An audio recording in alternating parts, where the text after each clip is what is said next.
The day my son hugged me at the lawyer's office and whispered, "Just sign where I've marked, Mom." This is what Dad would have wanted. I should have known something was wrong. But I was still numb from losing David 3 weeks earlier. I trusted Michael. He was my son, my only child, the boy I'd raised alone after his father walked out when he was 2, the medical student I'd worked double shifts to put through school. Uncle Robert, David's brother and the executor, cleared his throat and adjusted his reading glasses. Eleanor Morrison, beloved wife, receives David's fishing tackle box, his collection of jazz records, and full custody of the family pets, Buddy, the golden retriever, and Shakespeare, the African gray parrot. Michael squeezed my hand. To anyone watching, it looked supportive, but his fingers dug into my wrist just hard enough to hurt. "That's nice, Mom. Dad knew how much you loved those animals." Uncle Robert continued, his voice dropping slightly. "To my son Michael Morrison, I leave the family home at 2847 Maple Drive, Portland, Oregon, and my portfolio of stocks and bonds, currently valued at approximately $800,000. I heard Michael exhale beside me. Not a sigh of grief, a sigh of relief. Later, I would remember that sound. How eager it was. How hungry. However, Uncle Robert added, and I saw him glance at Michael with an expression I couldn't quite read. "There are certain conditions attached to the property transfer that will be disclosed at a later date, per David's instructions." "What conditions?" Michael asked, too quickly. His lawyer voice, sharp and demanding. "I'm not at liberty to say. David's instructions were very specific about the timing." Uncle Robert handed me a sealed envelope. "Eleanor, David asked me to give you this. He said to read it when you're alone." That night, in the bedroom David and I had shared for 22 years, I opened the envelope. My hands shook so badly that I tore the corner. "My dearest Ellie." David's handwriting was still strong, written probably months before the cancer took his strength. "If you're reading this, I'm gone, and I pray to God I'm wrong about Michael. But if I'm right, and he's shown you who he really is, then you need to know I've made arrangements. When the time comes, Shakespeare will sing our song. Listen to him. Trust Buddy. I love you always. D." I didn't understand. What arrangements? What song? David and I had so many songs. We danced to jazz in our tiny first apartment, survived on ramen and love and big dreams. The next morning, Michael called. "Mom, Jennifer and I have been talking," his wife. I'd never warmed to her, though I'd tried. She looked at everything, including me, like she was calculating its resale value. "The house is too big for one person. The property taxes alone are crushing. I think we should sell it." "Sell it?" My coffee mug slipped, splashing on the counter. "Michael, that's my home. Your father and I. Dad left it to me. Mom, legally, it's my decision." A pause. "But we want to take care of you. Jennifer suggested you could move in with us. We've got that guest suite in the basement. You could help with the kids. You know, be useful. It would save you rent." "Be useful," I repeated, like I was a piece of furniture he was trying to repurpose. "Mom, don't make this difficult. I'm trying to help you. Your pension from the school district is what, $2,000 a month? How are you going to afford Portland rents? Be realistic." I thought about my years teaching 3rd grade. 28 years of molding young minds, wiping noses, attending every parent conference, staying late for every struggling student. My pension wasn't generous, but I'd earned every penny. "I need to think about this," I said. "Don't think too long. I've already called a realtor. The market's hot right now." He hung up before I could respond.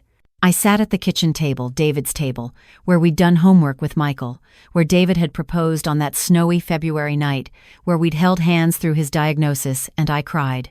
Buddy patted over and rested his gray muzzle on my knee. He was 12 now, moving slower, but still my loyal companion. Shakespeare ruffled his red and gray feathers from his perch and said, "Don't cry, Mama, don't cry." 2 weeks later, Michael served me with an eviction notice. Not him personally, of course. A process server knocked on the door at 7 in the morning. "Eleanor Morrison, you've been served. You have 30 days to vacate the premises." When I called Michael, shaking with rage and disbelief, he sighed like I was an unreasonable child. "Mom, I tried to do this the easy way. You refused to be reasonable. The house is mine now. I'm selling it." The new buyers want to move in by the first of the month. Where am I supposed to go? I told you, move in with us. Or find your own place.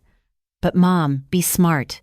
At your age, alone, with your medical history, I'd had breast cancer 5 years ago, beaten it, but Michael had never let me forget it. You really should accept our offer. Free room and board, and the kids would love having Grandma around. As a live-in nanny, I said quietly. That's an ugly way to put it. I prefer family arrangement. I hung up on him. It was the first time in my life I'd ever done that to my son. The next 3 weeks blurred together. I found a tiny one-bedroom apartment in a building that allowed pets, thanks to Mrs. Chen, a neighbor who'd become a friend during David's illness. She helped me pack, her face tight with anger as she watched Michael's movers cart away furniture without asking what I wanted to keep. Your David was a good man, Mrs. Chen said as we loaded boxes into her car. He talked to me before he died. He was worried about Michael. He was? I'd thought I was the only one who'd noticed the change in our son. When had he become so cold, so calculating? He said he'd made arrangements. Insurance, he called it. He said when the time came, you'd understand. She squeezed my hand. I don't know what he meant, but David loved you. He wouldn't leave you helpless. I wanted to believe her. But sitting in my new apartment that night, surrounded by boxes, with Buddy curled on a borrowed dog bed and Shakespeare hunched miserably in his cage, I felt utterly abandoned. Not by David, never by David, but by the son I'd sacrificed everything for. My phone rang. Michael. I almost didn't answer. Mom, I hope you're settled in. His voice was cheerful, like we'd had a minor disagreement about Thanksgiving plans, not like he'd thrown me out of my home. Listen. About the house sale, it went through faster than expected. After the realtor's commission and paying off the remaining mortgage, I netted about $750,000. Not bad, right? I said nothing. Anyway, the stock portfolio is going to be tricky to liquidate. Apparently, Dad set up some weird trust structure. Uncle Robert is being difficult about releasing everything, but we're working on it. He paused. How's your new place? Small, I said. Well, the offer still stands. Jennifer's pregnant again, surprise. So we could really use the help. Think about it, okay? Love you, Mom. I didn't say it back. I couldn't. The apartment was indeed small. 1 bedroom, a bathroom where I could barely turn around, a kitchen with exactly 3 cabinets, and a living area that fit my old couch and not much else. But it had a small balcony, and Mrs. Chen lived 2 floors down, and the landlord's daughter worked at the library where I'd started volunteering. I developed a routine. Wake at 6. Feed Shakespeare, who seemed depressed in his smaller cage. Walk Buddy around the neighborhood park, where he sniffed every tree with the determination of a detective. Make tea. Read. Try not to think about Michael and Jennifer living in their 4-bedroom house with their luxury cars and their European vacation photos on Facebook while I counted pennies. Michael called every week. Just checking in, Mom. You managing okay financially? Always with that undertone of concern that felt like judgment. You know, if you're struggling, we can help. Maybe a small loan? I'd rather have eaten ramen for a month. I'm fine, Michael. Okay? But the offer stands. Family helps family, right? I started to hate those phone calls. 2 months after moving, I was going through boxes I still hadn't unpacked. David's things. I'd grabbed whatever the movers hadn't claimed first, stuffing items randomly into boxes. Now I found his old fishing tackle box, scratched and dented from years of use.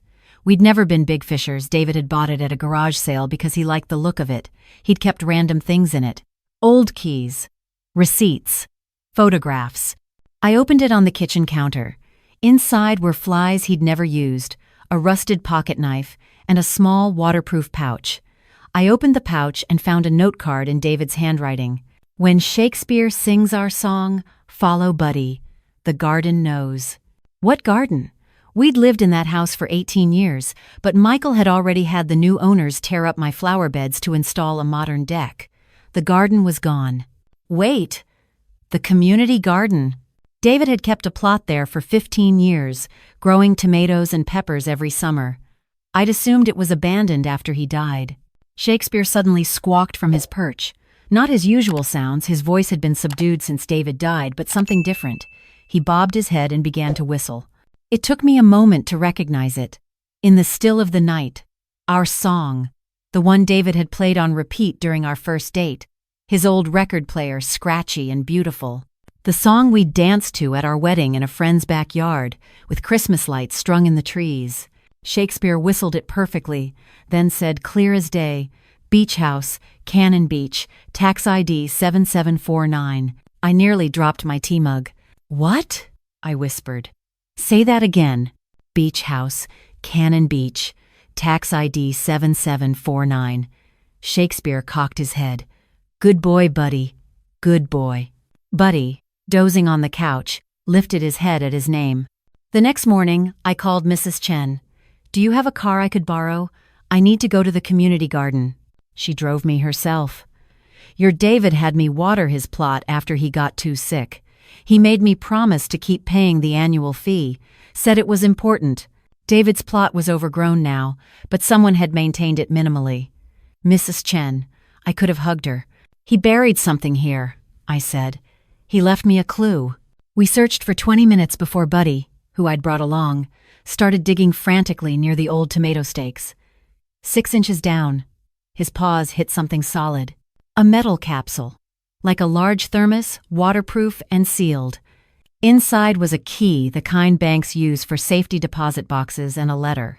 "My dearest Ellie," David had written. "If you're reading this, Michael has shown his true colors, just as I feared. I'm sorry. I saw it starting 3 years ago, the way he looked at our things, not us. The way he talked about his inheritance before I was even sick. The way Jennifer calculated our net worth at Thanksgiving dinner when she thought I wasn't listening. I couldn't tell you. You loved him so much. You sacrificed everything for him. I hoped I was wrong. But I'm a careful man. 10 years ago, when we got that settlement from my father's estate, I didn't put it all in our house and stocks. I bought something just for you. A beach house in Cannon Beach, the place we honeymooned, where you said you could live forever. I put it in a trust under Buddy's name. Yes, our dog legally owns property. Isn't that ridiculous? So Michael could never touch it. The tax ID is 7749. Shakespeare has the account numbers memorized. He's smarter than most people. This key opens safety deposit box 317 at First National Bank on Morrison Street. Inside is the deed, the trust documents, and access to an offshore account I set up. Not huge, about $890,000, but enough for you to live comfortably, to choose your own path. I'm sorry I couldn't protect you from Michael's greed, but I could protect your future. I love you. I've always loved you. Go live by the ocean, Ellie. You deserve it. Always yours, David. I sat in the dirt of his garden plot and sobbed while Mrs. Chen held me, and Buddy licked my tears, and Shakespeare, in his travel cage, whistled our song over and over. The safety deposit box contained everything David had promised. The beach house deed, a small 2-bedroom cottage with an ocean view, worth approximately $2.3 million. The trust documents, ironclad, with Uncle Robert listed as trustee, and account information for a Cayman Islands account that made my hands shake. Uncle Robert smiled when I called him. "I wondered when you'd figure it out. David made me promise not to tell you unless you found it yourself. He said if Michael had broken your heart, you'd need to discover you could save yourself. But if somehow Michael turned out decent, you'd never need to know. He made me executor for this reason," Robert continued. "The house Michael inherited, the one he sold, it had a $200,000 mortgage I didn't mention. And those stocks? Half of them were in companies that folded. David structured it very carefully. Michael got what looked valuable, but wasn't. You got what was real. Why didn't you tell me? Because David was right. You needed to be pushed to your breaking point. You'd never have left that house otherwise. You'd have let Michael walk all over you forever, hoping he'd become the son you raised again. He wasn't wrong. Michael found out 2 weeks later when his lawyer finally broke through the trust structure, trying to access what he thought was the remaining estate. He called me 17 times in 1 hour. I didn't answer. Finally, he showed up at my apartment, pounding on the door. Mom, open up, we need to talk." I opened the door but kept the chain on. "Hello, Michael." He looked terrible. Red-faced, tie askew, hair uncombed. "Is it true? Did Dad really leave you a beach house worth over $2 million? Yes. And an offshore account? Yes. And you didn't tell me? I almost laughed. Why would I? You made it very clear that Dad left me the pets and you got the real estate. Your words. The condos are mine. You get the pets. Or in our case, the house was yours. I got Buddy and Shakespeare. Mom, that's not, I didn't mean. You evicted me, Michael. You made me homeless. Your own mother. I offered you a place to live. As a servant. As a free nanny. I met his eyes. When did I become so worthless to you? He faltered. Mom, I'm under a lot of pressure. Jennifer's family expects a certain lifestyle. The firm expects. I worked 2 jobs to put you through medical school until you decided to switch to law. I sold my mother's jewelry, the only thing I had from her, to pay for your LSAT prep course. I missed my own father's funeral because it was the same weekend as your law school graduation. When did that become worth nothing? It's not, Mom. Listen. No, you listen. I don't need your help. I don't need your pity. And I don't need your phone calls asking if I'm managing okay financially like I'm some charity case. What are you going to do? I'm moving to Cannon Beach. Buddy and Shakespeare and I are going to live in the house your father bought me. And you and Jennifer can live your life, and I'll live mine. Mom, please, can we start over? I know I messed up. Jennifer appeared behind him, her face twisted with rage. Don't beg her, Michael. She doesn't deserve it. She manipulated your father. She probably coerced him when he was sick. I closed the door in their faces. The next day, Uncle Robert called. Michael's threatening to contest the trust. His lawyer claims David wasn't of sound mind. Will it work? Not a chance. I have depositions from David's doctors confirming his mental competence. I have the letters David wrote explaining his reasoning. And I have the video he recorded 3 months before he died, explaining exactly why he structured things this way. Michael won't win. But he'll try. He tried. For 6 months, Michael fought the trust in court. It cost him $60,000 in legal fees. He lost every motion, and Jennifer divorced him. According to Mrs. Chen, who kept track of these things, she'd married Michael, expecting to eventually inherit David's money. When she realized it was gone, so was she. She got the house in the divorce, primary custody of the kids, and half of what remained of the stocks Michael had managed to liquidate. Michael called me once after the divorce was final. Mom, I lost everything. Jennifer took the house. The firm found out about the ethics complaint, apparently. I violated client confidentiality trying to access Dad's trust information. They pushed me out. I'm living in a 1-bedroom apartment and I can barely afford child support. I waited. I'm sorry, he said. And for the first time, he sounded like he meant it. I'm sorry for all of it. I was greedy. I was stupid. I thought I don't know what I thought. That you'd always just be there. That you didn't need anything because you never asked for anything. You're right, I said softly. I never asked. I gave. There's a difference. Can I see you? Can we try to fix this? I watched Buddy sleeping in a patch of sunshine on my new hardwood floor. Through the window, I could see the Oregon coast, gray and beautiful and wild. Shakespeare was on his perch, preening contentedly. He'd started talking again, full sentences, since we'd moved. He seemed happy. I was happy. Maybe someday, Michael, I said, but not today. Today, I'm choosing peace. And that's worth more than any inheritance your father could have left me. Mom, I hope you find your way back to the person you used to be. The little boy who brought me dandelions from the yard and called them roses. But I can't help you do that. You have to do it yourself. I hung up. Deleted his number from my phone. That evening, Mrs. Chen came over for tea. She'd moved to Cannon Beach too, renting a condo 3 blocks away. No regrets? She asked, settling into my porch chair with her cup. None, I said honestly. Buddy barked at a seagull. Shakespeare whistled. In the still of the night, the sun was setting over the Pacific, turning the water gold and pink and impossible. I'd spent so many years being what everyone needed. Michael's mother, David's wife, my student's teacher. I'd poured myself out until there was almost nothing left. But David had seen me. Really seen me. And he'd made sure that when the worst happened, when the son we'd loved showed his true face, I'd have the resources to save myself. The beach house wasn't the real gift. The money wasn't the real gift. The real gift was knowing I'd been loved enough for someone to plan for my future, to protect me, to believe I deserved more than scraps and guilt. I sipped my tea and watched the waves, and for the first time in years, maybe in my whole life, I felt completely, utterly free. Shakespeare landed on my shoulder, nuzzling my ear gently. "Good mama," he said. "Good, good mama." Yes, I thought. I was. And I finally had a chance to be good to myself, too.